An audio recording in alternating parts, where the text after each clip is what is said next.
Mr. Darcy Vampyre by Amanda Grange. I don't know that I need to give you a quick plot summary of this book because it's kind of there in the title. It's basically a continuation of Jane Austen's Pride and Prejudice from the point at which Darcy and Elizabeth are about to get married, and then go off into married life. But it turns out that Mr. Darcy has a secret. The only problem with that secret is it's really obvious what it is from the second you pick up the book. That being said, that's kind of one of the reasons I picked up this book. I found it in a secondhand store in Nowra, and it was kind of sitting there perched on the ledge, and I was just like, what the? And the idea of Colin Firth as a vampire Mr. Darcy amused me enough that I bought the book. The other thing it had going for it was that it was a cheap secondhand book. And I mean, really, after the last 18 months that we've all had, who couldn't use a laugh? I think what this book is aiming for is to be a paranormal romance that kind of blends with a classical romance. And that's never going to be for everybody. That is, especially people who are hardcore Jane Austen fans, I think they're going to be like even just reeling at the idea of Mr. Darcy being a vampire. But I'm much more of a YA reader than I am a classical reader. I haven't read a lot of Jane Austen. I think I've read Pride and Prejudice. I don't know. I've definitely seen, I think we've all seen Pride and Prejudice a number of times, but to the point where I can't actually remember if I've read it. I'm pretty sure I have. But I haven't really read a lot of her work, so it's not as if I'm super hung up on her Jane Austen-ness. But I think we're all very aware of the voice of Elizabeth and how Jane Austen writes and kind of the story of Pride and Prejudice. So when this book opens, it opens with like a loose attempt to remind you of the characters that we're starting with, and a loose attempt to link this book to Jane Austen's work. And it's kind of clunky. And I guess they are trying to orientate the reader by basically stealing almost word for word quotes that are quite known for that character. Kind of like how Mrs. Bennet is always like, oh, my nerves, but the quotes are borderline really well known and almost direct, but you can kind of tell they've been manipulated enough just to avoid a copyright issue. But it's kind of obviously done. It's not a smooth transition. But suddenly Darcy and Elizabeth are finding themselves in a vampire novel, so why would it be a smooth transition? There are so many things that within the first few chapters I felt quite irritating, either with their inaccuracies or the way they were described. It just made the whole thing feel like it wasn't plausible. Not that it's plausible that Mr. Darcy is now suddenly a vampire and he's been hiding it this entire time, and Bingley just never knew because he's not the sharpest tool in the shed. But it just kind of didn't feel right. Like they got in their carriage to leave after their wedding, and all of a sudden, like, they spent an entire day traveling and they were in Dover. And it was just things like that. The geographical distance that they would have had to cover in such a short period of time with animals that fatigue. I don't know why it bothered me so much, but it really did. I guess reading this book, it felt a little bit like a Pride and Prejudice fanfiction got mixed with Twilight, got put in a baking tray and put in the oven, and got pulled out way too early because it feels kind of half-baked. Even though the book is actually called Mr. Darcy Vampire, he is largely absent in the first third of the book, if not more. And we're mostly looking at Elizabeth just blindly following on, and she's not even really pressuring him or asking questions like, why are we in the middle of nowhere? Why does your family not like me and not want me around? And what the hell is going on? She's just kind of like, oh, well, he must have his reasons. And as we all know, that's not really kind of how Elizabeth would roll. Elizabeth was a very strong character with a very clear voice. She would have 100% questioned what was going on, and she would have also questioned why they hadn't consummated their relationship.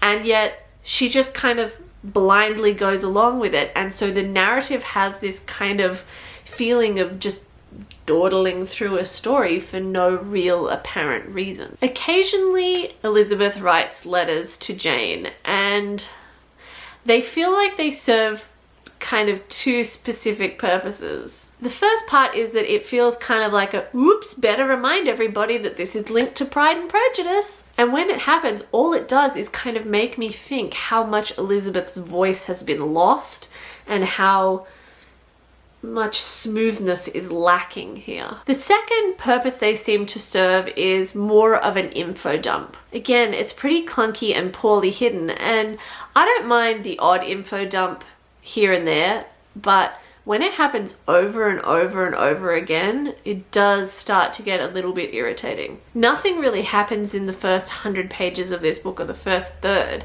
It just kind of rambles on, and there are a lot of kind of quotes and references back to Pride and Prejudice that are thrown in that don't really fit in, that don't slide in well, that aren't done in a way that would make this seamless and more fascinating, and that would kind of fulfill the promise of an idea that could have been. And all that really happens is that you become more aware that this is basically a fan fiction, and you become more aware of how not Jane Austen it is by kind of putting those contrasting things together without finding a way to do it neatly. To me, there was also something a little bit odd about how mysterious they were trying to make Darcy. Like, ooh, why is he so aloof? Why is he so distant? Why won't he sleep with me? And then you're kind of like, well, it's all explained by the name of the book.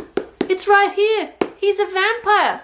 We know what the big reveal is before we even get going. We are reading this book from the perspective of Elizabeth, and obviously she doesn't know that he's a vampire, even though the book is called Mr. Darcy Vampire.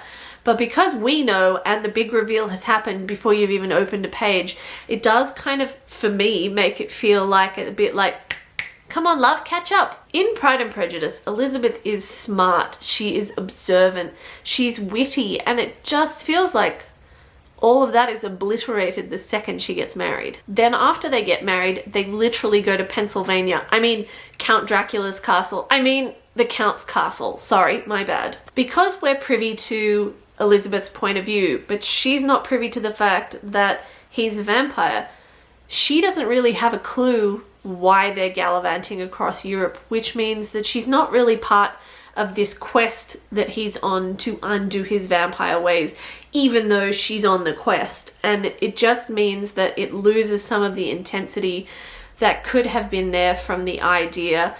And it just means that when there are these moments when, for example, she's in physical danger because of whatever's happening, that she's sort of like, oh my God, what's happening? What's happening? And she can't really see anything, doesn't really know. And then within 2 pages, it's all over. Whatever that big danger was is finished, and he's come back and he's just got a little bit of blood on his mouth, and she's like, oh my God, oh, okay, well, it's fine, no problem. I don't know what that was. It was just a bit spooky. It's all good. And so it just kind of feels like it just meanders on for no real reason without anything happening, because our point of view character doesn't know that we're on a quest to undo his vampireness, which for me feels a little because that's kind of the thing about vampire lore, isn't it? That once you've changed, that's it. You're a vampire or you get killed. That's it. Those are your options. And I don't know if you could shove enough garlic up his jacksie to make him become mortal again. Why didn't he do that prior to getting married and resolve his vampire problem prior to having a wife, so that he didn't have to drag his vulnerable mortal wife across Europe without her being any the wiser, And if he didn't want to be a vampire before, why didn't he sort this out before he even met Elizabeth? So I don't know what the process is to unvampire, because in case you couldn't tell, I didn't enjoy this book, so I stopped reading it. I DNF'd this book just over 200 pages in, so I was 2/3 of the way through, and I just couldn't keep going. And I wanted to keep going, not because I was in love with this book. I never was in love with this book. I was never under that illusion. But I was kind of curious to see what the follow-through would be on the idea of Mr. Darcy being a vampire, because as weird as it is, there's a possibility there that it could be interesting or amusing. But the idea of, like, unvampiring, it's like, think of Twilight without the tension of him being a vampire. So, I mean, I know it's problematic that he's a vampire because he's like a dirty old man in love with a 16-year-old. But there is tension because they're two different kind of species, and they have to find a way to either coexist even though he wants to kill her and drink her blood, or she has to give up her entire life and become a vampire. If Edward could just go to some place in Europe and unvampire, then it kind of loses any tension or meaning. One of the other reasons why I gave up on Mr. Darcy Vampire is because despite the reveal happening immediately, there wasn't really any vampiring. He, in 200 pages, didn't do any vampiring. There was one moment where he had a little bit of blood on his face, but that was it. That was the extent of his vampiring. He, like, if you pick up a vampire novel, you want some vampiring. I mean, am I wrong? Tell me below in the comments. If you pick up a vampire novel, do you expect some vampire action? Yeah, I think you do. And are you going to give it more than 200 pages to get to the point?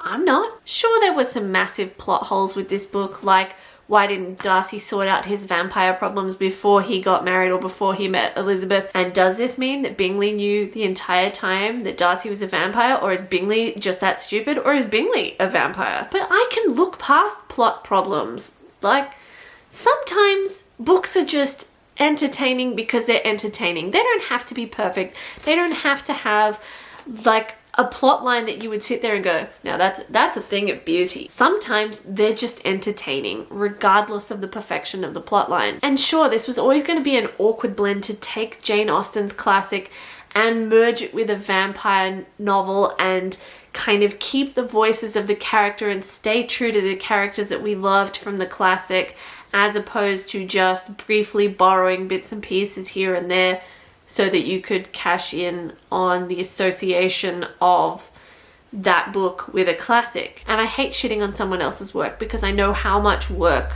goes into creating a book, and I also know that a book is not for everyone. There just isn't one that everyone universally likes, and that's fine. But in terms of Jane Austen continuations, this ain't it. In terms of YA books, this ain't it. In terms of vampire themed books, this ain't it. This is just bad. So it is a 1 out of 5 for this problematic book, Mr. Darcy Vampire by Amanda Grange. I hope you've enjoyed this book review. If you have, don't forget to hit the like button and subscribe to my channel for more content like this. You can also check me out on Instagram and Twitter at @PipCoombs, and you can check out my YA books, The Hunted and A Night Rises, which are the first 2 books in the Phoenix series, anywhere where books are sold, and they're available in ebook format and paperback. Thanks for watching.